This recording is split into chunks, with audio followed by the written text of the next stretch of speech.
Shalom, saudara yang dikasih Tuhan. Hari ini kita bertemu lagi dalam pembahasan firman Tuhan tentang roti hidup. Siapakah roti hidup? Ternyata roti hidup adalah Tuhan Yesus itu sendiri. Hari ini kita mau belajar lebih lagi untuk mengenal tentang roti hidup ini. Sebelumnya, mari saya ajak kita berdoa terlebih dahulu. Tuhan Yesus yang baik, terima kasih untuk hari ini. Kami masih boleh dengar firman, urapi kami, telinga kami, hati kami, supaya kami diberikan pengertian, dibukakan mata rohani kami, dipuaskan hati kami. Kiranya nama Tuhan saja dipermuliakan. Haleluya. Amin. Saudara dikasih Tuhan, berbicara tentang roti. Ternyata hidup kita bukan hanya dari roti jasmani, tetapi roti rohani. Karena tubuh kita ternyata membutuhkan dua-duanya. Kalau kita makan satu hari 3 kali, makan pagi, makan siang, makan malam, bahkan makan cemilan, kita juga membutuhkan rohani kita untuk makan. Nah, apakah kita sudah memberikan rohani kita makan setiap hari? Atau kita cuma kasih makan seminggu sekali?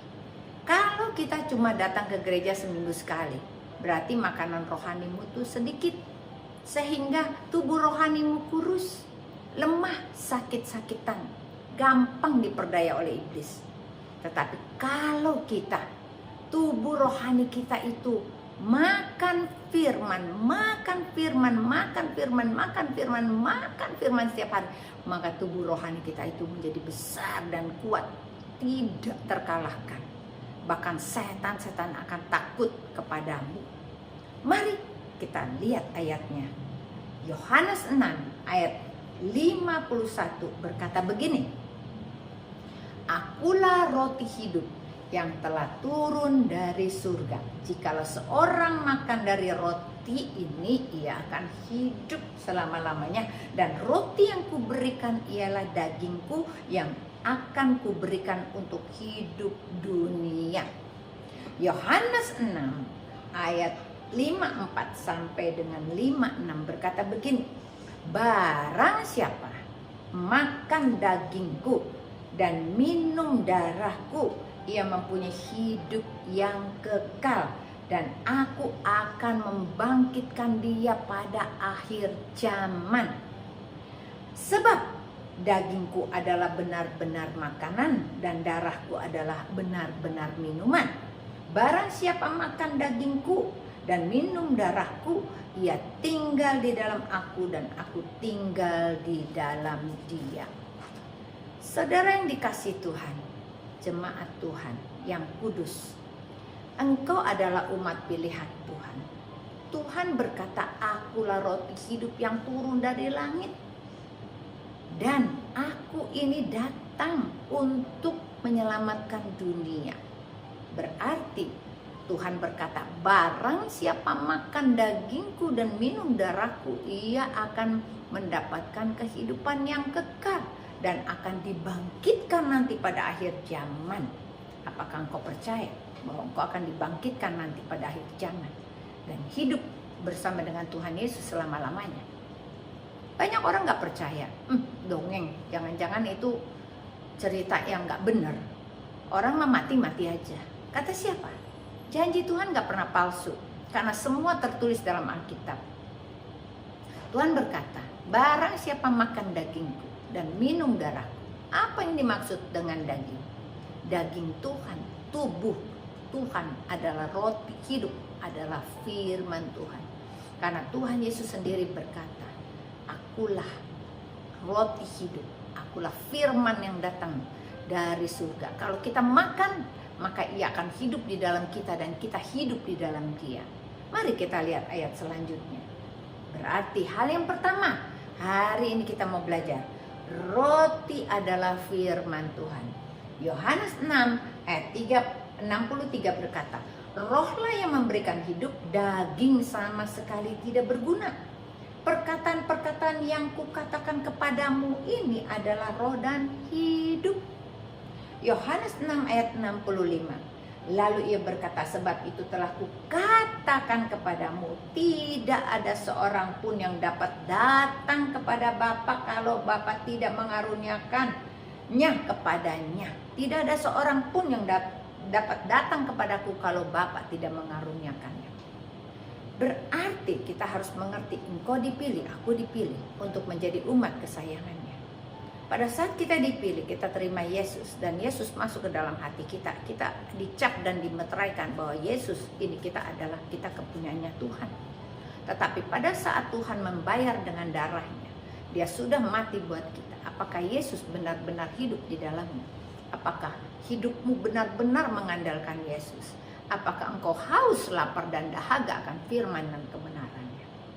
Kalau kita jarang baca Alkitab, hanya sekali-sekali saja, maka yang terjadi tadi saya katakan, maka tubuh rohanimu akan lemah, sakit-sakitan, dan gampang diperdaya. Tetapi kalau kita makan firman Tuhan setiap hari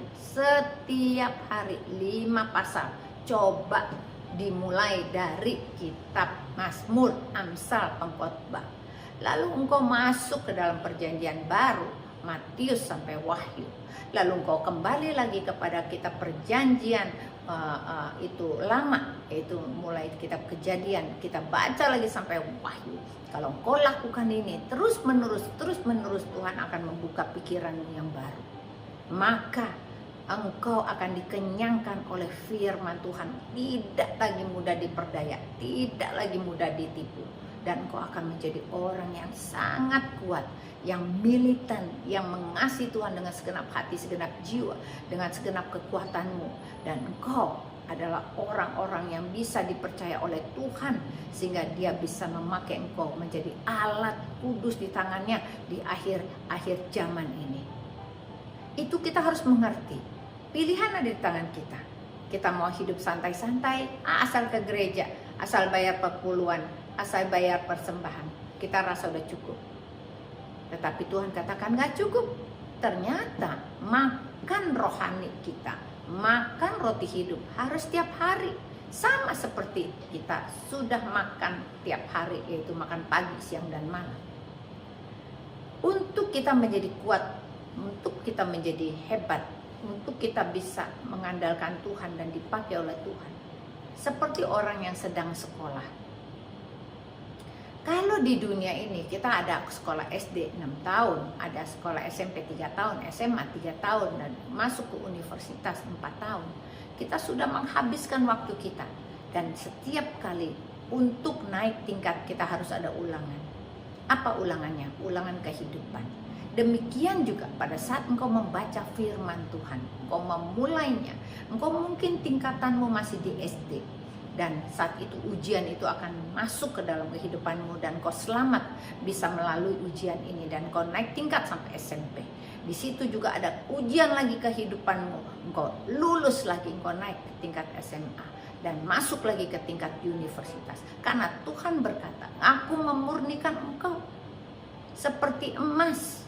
Berarti pencobaan kita akan deklarasi naik. Semakin murni, semakin murni, semakin murni, semakin murni. Seperti emas murni. Berarti barang siapa yang sedang dalam pencobaan atau dalam aniaya atau dalam tekanan, jangan bersedih. Karena engkau sedang menghadapi ujian bagi imanmu. Apakah engkau bisa melewatinya? Apakah engkau percaya dan pegang firman Tuhan bahwa Tuhan akan melakukan ini semua daripadamu, dan bahkan Tuhan akan memakai kau lebih dahsyat lagi, lebih hebat lagi. Ini yang harus kita pahami supaya engkau tidak lelah hati, engkau tidak lagi malas-malasan baca Alkitab, tidak lagi terikat pada hobi-hobimu. Karena Tuhan berkata lebih penting, yaitu makan roti hidup supaya kita kuat, supaya kita hidup, jangan kita mati. Karena barang siapa makan dagingku, minum darahku, akan kubangkitkan pada akhir zaman. Jangan lupa, mari kita lihat lagi apa yang harus kita lakukan. Hal yang kedua adalah percaya dan bekerja. Yohanes 6 ayat 27 berkata begini, bekerjalah bukan untuk makanan yang akan dapat binasa, melainkan untuk makanan yang bertahan sampai kepada hidup yang kekal, yang akan diberikan anak manusia kepadamu. Sebab dialah yang disatukan oleh Bapa, yang disahkan oleh Bapa Allah dengan meterainya. Yohanes 6 ayat 29. Jawab Yesus kepada mereka, inilah pekerjaan yang kukehendaki, ya, yang dikehendaki Allah, yaitu hendaklah kamu percaya kepada Dia yang telah diutus Allah. Yohanes 6 ayat 35. Kata Yesus kepada mereka, akulah roti hidup. Barang siapa datang kepadaku, ia tidak akan lapar lagi. Barang siapa percaya kepadaku, ia tidak akan haus lagi. Jemaat yang dikasih Tuhan, berarti perkataan ini benar. Tuhan minta supaya kita datang kepadanya. Akulah roti hidup, engkau tidak akan lapar lagi dan tidak akan haus lagi. Kelaparan rohani menyebabkan engkau sakit-sakitan. Kehausan membuat engkau menderita. Kenapa engkau haus? Karena engkau tidak pernah memuji Tuhan. Engkau tidak pernah pakai waktumu dalam 24 jam untuk memuji-muji Tuhan. Kenapa engkau pakai waktumu untuk sia-sia hal-hal yang duniawi yang lain? Haruslah kita pakai dengan bijaksana. Karena hal yang utama yang Tuhan minta, kita harus makan firman Tuhan, minum darahnya, yaitu pujian dan penyembahan kita. Apa pekerjaan yang dikehendaki Tuhan supaya kita lakukan? Yaitu hendaklah kita percaya kepada Dia yang diutus oleh Allah. Apakah pekerjaan ini susah? Tidak. Cuma kita yang gak mau lakukan. Padahal pekerjaan itu gampang banget. Percaya dan bekerja. Percaya saja bahwa Dia adalah Yesus yang turun dari surga, juru selamat kita, yang mati menebus dosa kita, supaya engkau dan aku selamat, tidak masuk neraka. Jadi hal yang kedua, Tuhan minta engkau harus percaya dan bekerja. Lakukan, supaya kita tetap melakukan apa? Bekerja kita. Untuk terus baca firman, baca, memuliakan Dia, memuliakan Dia. Maka sesuatu terjadi dalam kehidupanmu. Engkau akan diubahkan. Yesus luar biasa. Karena Dia ada di dalammu, Dia ada di dalamku. Kita menjadi anak-anak pilihan Tuhan. Kita lihat lagi ayatnya. Yang ketiga. Barang siapa menang. Wahyu 3 ayat 8. Aku tahu segala pekerjaanmu, lihatlah aku telah membuka pintu bagimu yang tidak dapat ditutup oleh seorang pun. Aku tahu bahwa kekuatanmu tidak seberapa, namun engkau menuruti firmanku dan engkau tidak menyangkal namaku. Wahyu 3 ayat 10 sampai dengan 12 berkata begini, karena engkau menuruti firmanku dan untuk tekun menantikan aku, maka aku pun akan melindungi engkau dari hari pencobaan yang akan datang atas seluruh dunia ini, untuk mencobai mereka yang diam di bumi. Akan ada hari pencobaan yang akan melanda seluruh dunia ini.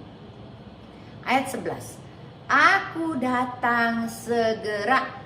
Peganglah apa yang ada padamu, supaya tidak seorang pun mengambil mahkotamu. Barang siapa menang, ia akan kujadikan soko guru di dalam bait suci Allahku, dan ia tidak akan keluar lagi dari situ. Dan daripadanya aku tuliskan nama Allahku, nama kota Allahku, yaitu Yerusalem baru yang turun dari surga dari Allahku, dan namaku yang baru. Barang siapa menang. Saudara yang dikasih Tuhan, engkau menjadi pemenang atau tidak? Atau engkau merasa sudah lelah dan kau selalu merasa kalah? Tuhan katakan, hari ini kau dengar firman, harusnya kau jadi pemenang, asal kau mau saja dan kau bergerak atas imanmu, melakukan hal yang tadi, mengasihi Tuhan segenap hati, segenap jiwa, mengasihi sesamamu manusia seperti diri sendiri, dan makan firman, minum darah Yesus, yaitu pujian dan penyebar. Sesuatu terjadi dalam kehidupanmu. Engkau akan dibangkitkan pada akhir zaman, dan engkau adalah orang-orang yang menang, yang menerima mahkota kehidupan. Dan ingat, jangan ada seorang pun yang merebut mahkotamu, karena iblis siap-siap untuk merebut mahkotamu. Saudara yang dikasih Tuhan, kehidupan kita bukan ditentukan dari awalnya, tetapi ditentukan dari akhirnya. Siapakah yang menang?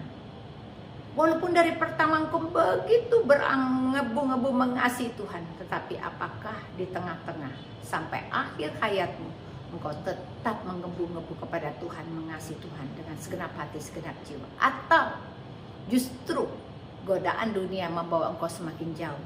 Bahkan engkau menjadi murtad, bahkan engkau patah hati, bahkan engkau benci gereja, bahkan engkau tidak mau lagi beribadah dan tidak lagi mau berdoa. Maka yang terjadi, hidupmu akan hancur.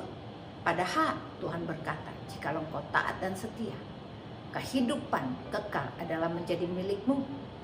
Dan Tuhan sudah menantikan engkau di surga sana. Karena pasti Yesus akan datang kedua kali. Dan orang-orang yang taat, mereka lah yang akan dibangkitkan pada akhir zaman nanti. Tuhan Yesus memberkati. Mari kita berdoa. Bapa, terima kasih untuk firman-Mu.